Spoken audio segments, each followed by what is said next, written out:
ประเทศบอดยังในทั้งไงนี้คือยังประดาวสำคัญแต่เลือสิทธิ์ให้หนึ่งอำนาจการนายังนิยายดอลสิทธิ์ให้หนึ่งอำนาจคือยังนิยายคือยังตรึนึกดอลประเทศไทยปีปลัวแต่นิยายดอลสิทธิ์หนึ่งอำนาจคือวิเตะตรงจมูกหนึ่งประเทศไทยในเองปัญไตบางยังนิยายอัมพีประเทศไทยยังนิยายตรำไตสิทธิ์หนึ่งอำนาจก็วิมันตอนกรุบกรอนกระดอบในเปียทัพประเทศไทยนั้นเอาจอมหรือก็เอากรุบกรอนอัมพีคลำทมในประเทศไทยได้ปีปลัวสิทธิ์ให้หนึ่งกระตับประกิจเวียคือเจียเทียดปีได้เป็นหมกคือหมกจมูกนี้ให้เป็นเตยก็เตยจมูกนี้อุติหอโดเชียมันนู้ให้หนึ่งสมาวจังปีนั้นคือเตยแต่หมกจมูกนี้จังบาสนาจะยืงนิยายดอสิทธิ์หรือยืงเตรียมเตียสิทธิ์คอมเพล็กคือนิยายอัมพีกระตับประกิจระบยืงพองกรมสมบัยตายนิยายอัมพีประเทศไทยสมบัยตายนิยายอัมพีตำเนียตำนองกรมครัวซาตำเนียตำนองเซ็งขนมสังกุมสิทธิ์จมูกนั่งกระตับประกิจนั้นก็ตรายตายหมกจมูกคิดได้อุติหอธาตำเนียตำนองระเวียงได้ประปุ่นบาสนาจียืงจองเมียนสิทธิ์หรือได้กู้ชีวิตระบยืงส้มคอมเพล็กเนี่ยตรายตายอนุวัตกระตับประกิจจำเลือกอุติหอบได้มวยได้มันบานอนุวัตกระตับประกิจระบล้วนบานตรำเต๋อเป้ได้กอดจองปราศิษย์ลือประปนกอดหนึ่งเรือบำระกอดท่าบองเมียนได้บานบำเป็นกระตับประกิจระบองขนมเนียมจีบได้หรือเตบองมันเอาขยมเจนแต่รกซีขังกลางตาบองเมียนรกซีจำขยมได้หรือเตบองอัดบานบำเป็นกระตับประกิจขนมเนียมจีบได้พองตาบองเมียนศิษย์เอาไว้มอกครุบโครงขยมตรัสดังท่าศิษย์เวียบานเตยจีประยาวสำหรับปุยืงต่างออกนี่จังหายบ้านมนุษย์มันเนี่ยตายเตรียมเตียนในเสร็จ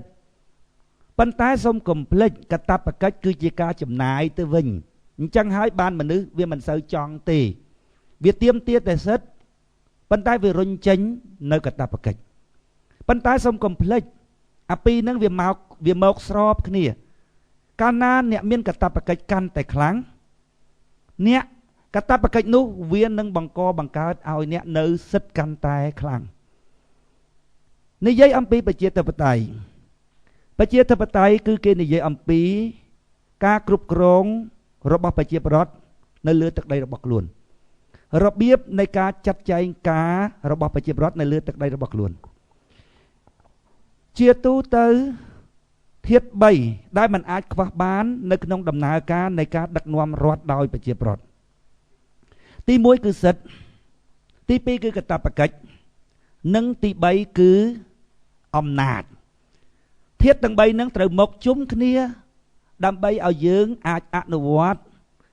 สิทธิ์เจียมจ่าขนมการดักนวมปฏิเอาบานเจนเจียประสิทธิภาพเอาบานเจนเจียปลายปากกา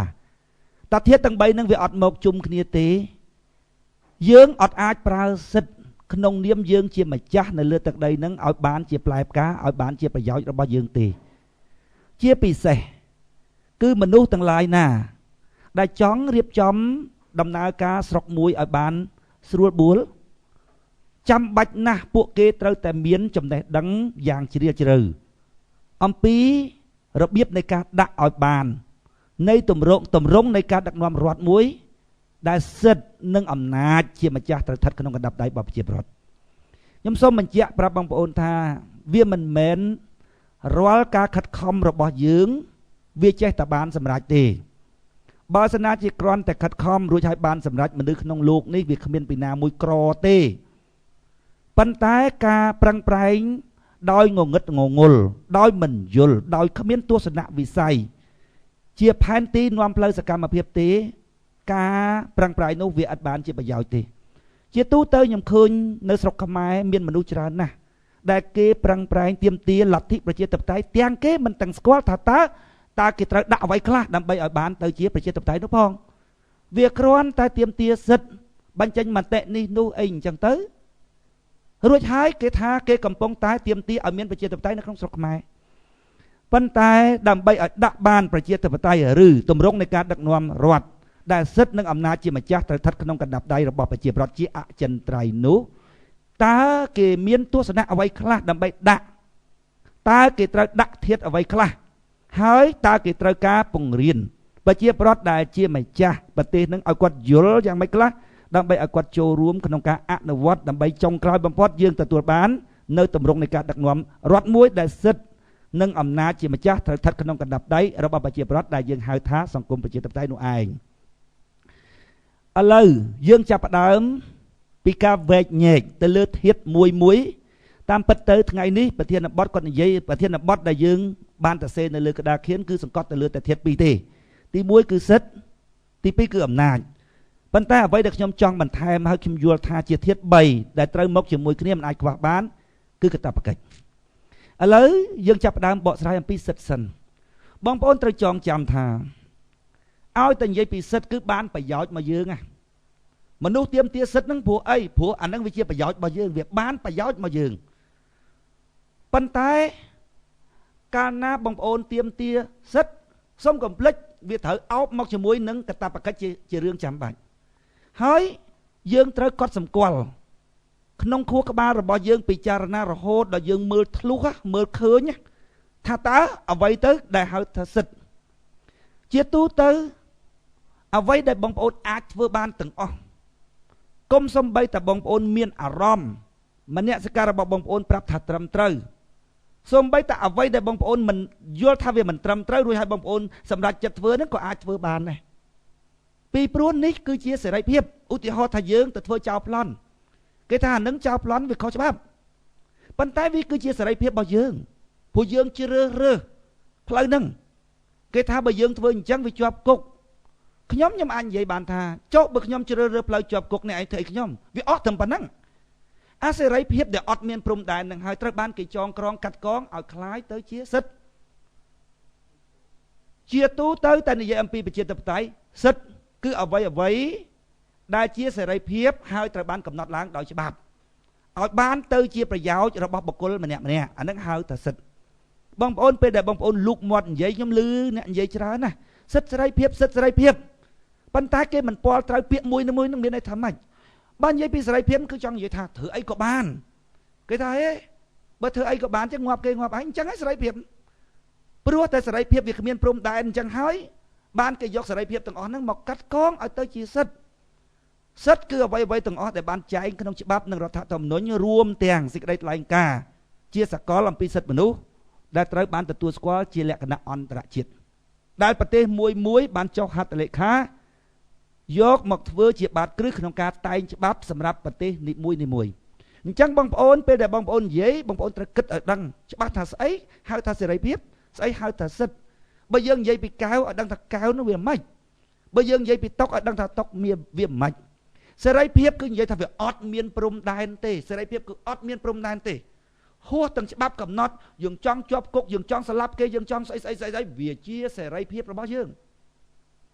តែនិយាយដល់សេរីភាពគឺថាគ្មានព្រំដែនតែកាត់កងឲ្យវាសមហេតុសមផលតាមការពិចារណាប្រកបដោយមនសិការគួរតែសេរីភាពរបស់មនុស្សនៅតាមប៉ុណ្ណេះកាត់កងទៅសេក្នុងច្បាប់ចេញជាសិទ្ធិភ្លាមជាទូទៅនេះគឺនិយាយពីជាទូទៅវាមិនទាំងអស់ទេវាមានសិទ្ធិខ្លះក្នុងតំណែងតំណងប្តីប្រពន្ធអីអញ្ចឹងក្នុងក្រុមគ្រួសារអីសិទ្ធិទាំងអស់នោះវាមិនមែនចែងក្នុងច្បាប់ទេ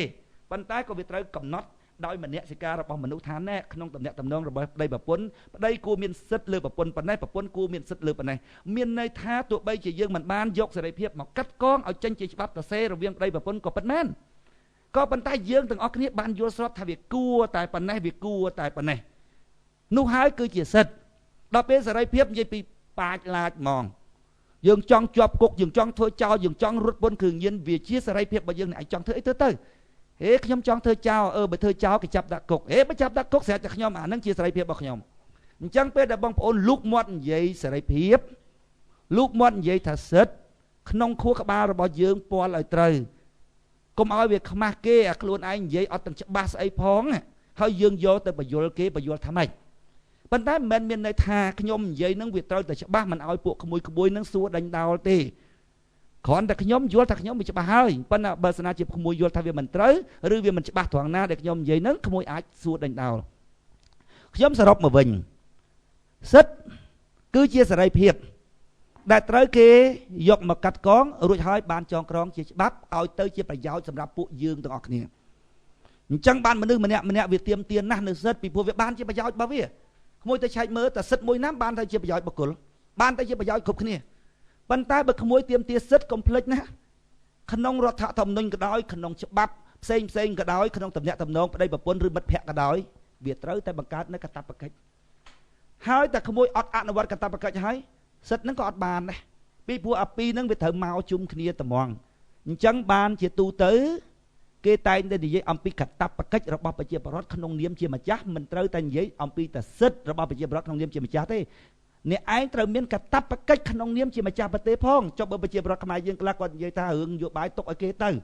អញ្ចឹងបានខ្ញុំថាគេជិះជាន់ហ្នឹងសមហើយទៅទៀមទាសិទ្ធិអីបើអត់អនុវត្តកាតព្វកិច្ចក្នុងនាមជាម្ចាស់ផងនោះអ្នកខ្លះប្រើទាំងពាក្យថាម៉េចទេខ្ញុំអត់ចូលចិត្តនយោបាយអត់ចូលចិត្តម៉េចអានឹងវាមិនមែនជារឿងចូលចិត្តឬមិនចូលចិត្តណាវាជារឿងកាតព្វកិច្ចយើងនៅផ្ទះជុំគ្នាហើយដល់ពេលគេហៅឲ្យបោសផ្ទះយើងប្រាប់គេថាខ្ញុំអត់ចូលចិត្តបោសផ្ទះហើយចុះខ្ញុំនឹងចូលចិត្តខ្ញុំនឹងចូលចិត្តខ្ញុំចូលចិត្តតែនៅខ្ញុំចូលចិត្តតែប្រើផ្ទះនឹងតែខ្ញុំអត់ចូលចិត្តជួយបោសផ្ទះនឹងទេមិនទៅចឹងបានអាត្រង់ហ្នឹងដែលយើងមានសិទ្ធិក្នុងការស្ដីឲ្យប្រជាពលរដ្ឋដែលគាត់មិនគិតគូរនយោបាយគាត់ថាហីមកស្ដីឲ្យខ្ញុំមិនបើជាសេរីភាពរបស់គាត់ដែលគាត់មិនចូលចិត្តខ្ញុំក៏មានសេរីភាពក្នុងការស្ដីឲ្យដែរមានអីខុសហើយយើងត្រូវយល់ឲ្យច្បាស់ក្នុងចិត្តថាសេរីភាពរបស់យើងហ្នឹងវាគឺជាសេរីភាពដែលវាបច្ច្រាស់ជាមួយនឹងភាពត្រឹមត្រូវនៃមនសិការរបស់យើងឧទាហរណ៍មិញក្មួយនិយាយថាយើងមិនចង់បោសផ្ទះយើងមិនចង់គិតគូរបញ្ហាប្រទេសជាតិវាជាសេរីភាពរបស់យើងប៉ុន្តែមានន័យថាសេរីភាពនឹងត្រឹមត្រូវណាស្របតាមមនសិការណាវាជាសេរីភាពក្មួយអាចមានសេរីភាពធ្វើចឹងបានប៉ុន្តែវាគឺជាសេរីភាពមួយដែលវាមិនត្រឹមត្រូវដែលអ្នករស់នៅក្នុងផ្ទះហ្នឹងមានសិទ្ធិក្នុងការស្ដីឲ្យក្មួយហើយវាឆ្លោះទាស់តែងគ្នាទៅទីបំផុតផ្ទះយើងវាខ្ទេចខ្ទីទៅបើសិនណាជាក្មួយជ្រើសរើសផ្លូវហ្នឹងអាហ្នឹងវាជាការជ្រើសរើសផ្លូវរបស់ក្មួយមួយក្នុងការសម្រេចចិត្តថាតើផ្ទះរបស់ក្មួយហ្នឹងវាត្រូវមានរៀងរើវាត្រូវមានសភាពលក្ខណៈបែបម៉េចបើក្មួយចង់ឲ្យមានចំនួនក្នុងគ្រួសារក្មួយចូលចិត្តអញ្ចឹងមួយធ្វើទៅប្រទេសយើងសប្តាហ៍ថ្ងៃមិនឯកភាពគ្នារឿងហ្នឹងតាមានប្រជាពលរដ្ឋមួយចំនួនគាត់ថាគាត់អត់ចូលចិត្តនយោបាយគាត់អត់ខ្វល់ប៉ុន្តែបើគាត់អត់បានសិទ្ធិអ្វីដែលគាត់បានចែងក្នុងច្បាប់ដែលធានាពីសិទ្ធិរបស់គាត់មកទាមទារនេះវាបញ្ហានៅត្រង់ហ្នឹងដែលខ្ញុំនិយាយថាក្នុងនាមជាអ្នកដែលមានចិត្តខ្វាយខ្វល់ក្នុងការរៀបចំស្រុកទេសណាអ្នកមិនមែនគ្រាន់តែត្រឹមតែចង់ធ្វើចង់ជួយប្រទេសជាតិអ្នកមិនយល់អំពីរបៀបនៃការរៀបចំធ្វើម៉េចឲ្យវាដំណើរការទៅកើតក៏រៀបអត់បានដែរខ្ញុំឃើញមនុស្សខ្មែរច្រើនដែលខ្វល់ខ្វាយពីរឿងនយោបាយតែគេអត់យល់ពីរបៀបនៃការរៀបវាអត់មានទស្សនៈដល់ពេលអញ្ចឹងមិនដឹងរៀបម៉េចមនុស្សច្រើនមែនប៉ុន្តែលួចទៅលួចមកគេថាគ្នាច្រើនសំក្លោចវាអត់ចេញជាអីរួចទេថយមកក្រោយវិញតែនិយាយដល់សិទ្ធគឺនិយាយដល់សេរីភាពដែលត្រូវបានកាត់កងឲ្យវាសមរម្យល្មមតាមរយៈមនសិការរបស់យើងថាតើមនុស្សដើម្បីឲ្យคล้ายទៅជាមនុស្សមានសេចក្តីថ្លៃថ្នូរគួរមានសិទ្ធិអ្វីខ្លះគេទៅសេរួចហើយចងជាច្បាប់ចងជារដ្ឋធម្មនុញ្ញឬសេចក្តីថ្លែងការណ៍សកលឲ្យបានទៅជាប្រយោជន៍សម្រាប់បុគ្គលម្នាក់ៗត្រូវចងចាំសិទ្ធិគឺជាសេរីភាពដែលត្រូវបានកាត់កងតាមរយៈមនសិការរបស់យើងគិតថាតើមនុស្សវាត្រូវមានសិទ្ធិអីខ្លះដើម្បីរស់ក្នុងសេចក្តីថ្លៃថ្នូរហើយសូមកុំភ្លេចប្រើពាក្យថាវាបានជាប្រយោជន៍សម្រាប់បុគ្គលម្នាក់ៗប៉ុន្តែក្នុងការអនុវត្តជាក់ស្ដែងសូមកុំភ្លេចដើម្បីអនុវត្តសិទ្ធិដែលបានធានាដោយច្បាប់រដ្ឋធម្មនុញ្ញសេចក្តីថ្លែងការណ៍ទៅបានវាត្រូវមានអំណាចឧទាហរណ៍ថាគេប្រាប់យើងថាយើងមានសិទ្ធិគេចែងយើងមានសិទ្ធិចូលក្នុងផ្ទះហ្នឹងយើងមានសិទ្ធិចូលក្នុងផ្ទះហ្នឹងបានចែងដោយច្បាប់ថាយើងមានសិទ្ធិចូលក្នុងផ្ទះហ្នឹងប៉ុន្តែនៅក្នុងផ្ទះហ្នឹងគេលែងខ្លាមួយនៅហ្នឹងហើយយើងចេះតែទាមទារសិទ្ធិអីថាខ្ញុំមានសិទ្ធិខ្ញុំចូលប៉ុន្តែខ្លាមួយវានៅក្នុងហ្នឹងអញ្ចឹងយើងអត់ហ៊ានចូលមកតែហ្មងនេះត្រង់ហ្នឹងដែលខ្ញុំចេះតែនិយាយសពថ្ងៃឃើញមនុស្សចេះតែទាមទារសិទ្ធិខ្ញុំថាអំណាចវាប្រមូលផ្ដុំនោះឃើញអត់នោះអំណាចវាប្រមូលផ្ដុំនោះហើយយើងទៅទាមទារការប្រើសិទ្ធិ ដល់ពេលអញ្ចឹងហើយបានទៅងាប់ហើយដល់ពេលទៅងាប់តាំងយើងបន្ទោសថាខ្លាចេះតែស៊ីខ្ញុំថាខ្លាវាអញ្ចឹងហើយដល់ពេលយើងយល់ថាខ្លាមួយនឹងវាកាចយើងមិនព្រមនាំគ្នាប្រមូលដើម្បីធ្វើឲ្យប្រព័ន្ធដឹកនាំរដ្ឋហ្នឹងកុំឲ្យមានអំណាចប្រមូលផ្ដុំទៅលើបុគ្គលយើងនឹកឃើញដល់ដូរបុគ្គលហ្នឹងចោលដាក់បុគ្គលថ្មីដែលវានៅលើអំណាចដដែលអាត្រង់ហ្នឹងដែលខ្ញុំថាខ្ញុំមិនទៅទេខ្ញុំមិនចូលរួមទេគេរុញយ៉ាងម៉េចក៏ខ្ញុំក្រាញដែរពីព្រោះយើងបានសិក្សាច្រើនអំពីរបៀបនៃការធ្វើឲ្យប្រជាប្រដ្ឋអាចប្រើសិទ្ធិជាម្ចាស់របស់គាត់បានគឺវាតាក់ទងជាមួយនឹង check and balance វាតាក់ទងជាមួយនឹងការធ្វើឲ្យមានតុល្យភាពអំណាចរវាងអ្នកកាន់ការងារស្រុកទេសជាមួយប្រជាប្រដ្ឋដែលជាម្ចាស់ប្រទេសកាលណាវាមាន balance អំណាចនឹងវាចេញមកឯងបងប្អូនត្រូវពាល់ឲ្យត្រូវរឿងពាក្យថាអំណាចហ្នឹងអំណាចมันអាចយកមកទៅសេលើច្បាប់បានទេឧបមាថាគេជាខ្លាហើយយើងថាយើងមានអំណាចក្នុងការវាយខ្លាគេឲ្យអំណាចទេប៉ុន្តែគេខ្លាណាវានៅតែខ្លាហើយយើងទៅសេក្នុងច្បាប់ថាយើងមានអំណាចក្នុងការវាយខ្លាខ្ញុំថាអំណាចទេអានឹងសិតតាពីព្រោះអំណាចគេនិយាយពីលទ្ធភាពដែលយើងអាចធ្វើទៅបានលទ្ធភាពដែលយើងអាចធ្វើទៅបានអញ្ចឹងក្នុងរឿងការអនុវត្តសិទ្ធិឲ្យបានទៅតាមការចែងនៅក្នុងច្បាប់នៅសិទ្ធិរបស់យើងលុះត្រាតែមានអំណាចលុះត្រាតែយើងមានអំណាចអមតែយើងអត់មានអំណាចទេអាសិទ្ធិទាំងអស់បានចែងក្នុងច្បាប់ហ្នឹងប្រើអត់បានហ្មងស៊ីសងលើគេឲ្យប្រើគេមិនឲ្យប្រើហើយទៅនឹងវាមិនធានានៅភាពក្នុងការប្រើសិទ្ធិជាអចិន្ត្រៃយ៍វាអត់មានណាវាអត់មានភាពជាអចិន្ត្រៃយ៍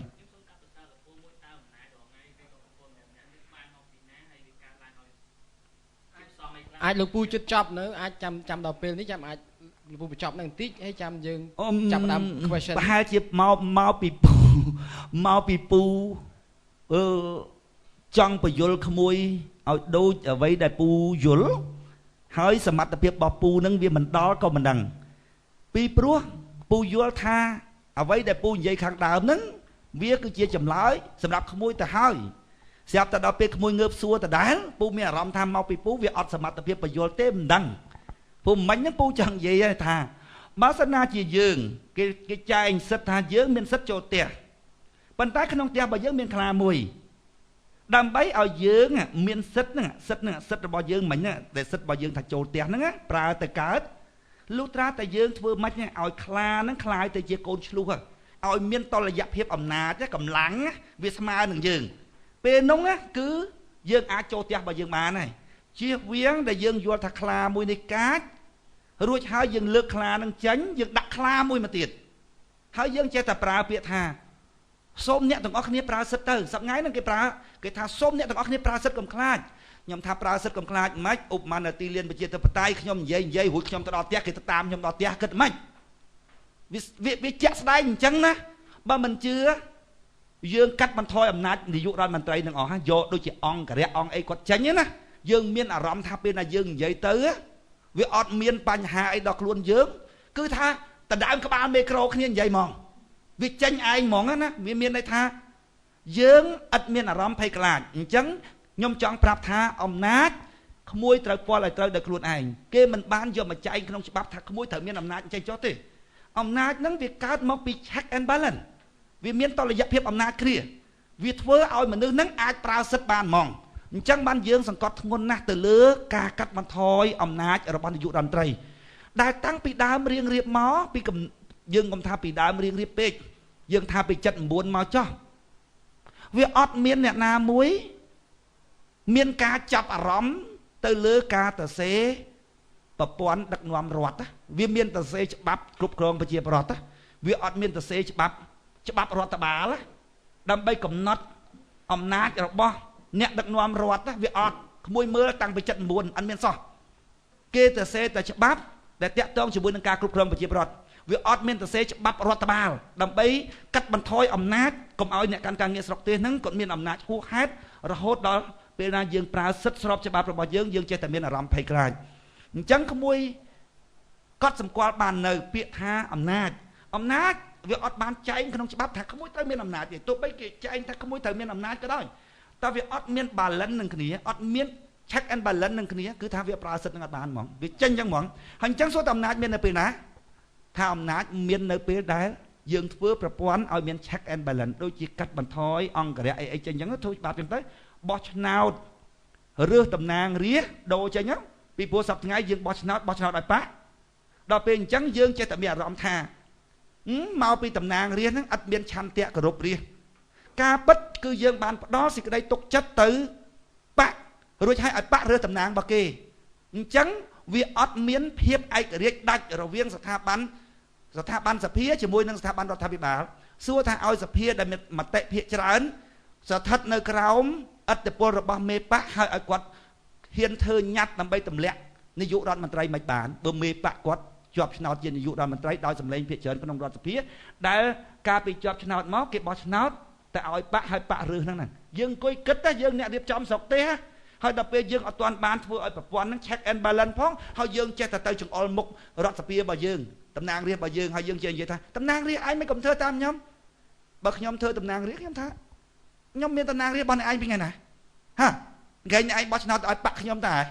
បកខ្ញុំបញ្ជូនខ្ញុំមកតាហើយខ្ញុំទៅដកមេបកខ្ញុំមិនបានយើងអ្នករៀបចំស្រុកយើងត្រូវគិតកុំនាំគ្នារំដូចរំវងរំអញ្ចឹងឡើងហុយដីឃើញតែតវ៉ាប៉ុន្តែវាអត់ចេញជាផ្លែផ្កាអីរួចអញ្ចឹងសរុបមកវិញសិទ្ធិគឺជាសេរីភាពដែលត្រូវបានកាត់កងដោយច្បាប់ដើម្បីឲ្យទៅជាផលប្រយោជន៍របស់ពួកយើងទាំងអស់គ្នាអំណាចគឺជា balance រវាងគ្រប់មនុស្សគ្រប់គ្នាមិនមែនតែនាយករដ្ឋមន្ត្រីទេនៅក្នុងប្រទេសមួយគេត្រូវធ្វើឲ្យមាន balance ដើម្បីលេចចេញអំណាចនឹងមកហើយអាមានតែពីរនឹងហើយសូមកុំភ្លេចកាតព្វកិច្ចបើសិនណាជាយើងអត់មកប្រជុំគ្នាថ្ងៃនេះហើយយើងអត់រួបរวมគ្នាយល់គ្នាឲ្យត្រូវរួចហើយចាប់ដើមធ្វើទាំងអស់គ្នាមានន័យថាយើងបានបំពេញកាតព្វកិច្ចរបស់យើងកុំសង្ឃឹមថាបានអញ្ចឹងអាធិប3ហ្នឹងខ្ញុំសូមសរុបមកវិញសិទ្ធិអំណាចហើយនឹងកាតព្វកិច្ចត្រូវមកជុំគ្នាអរគុណ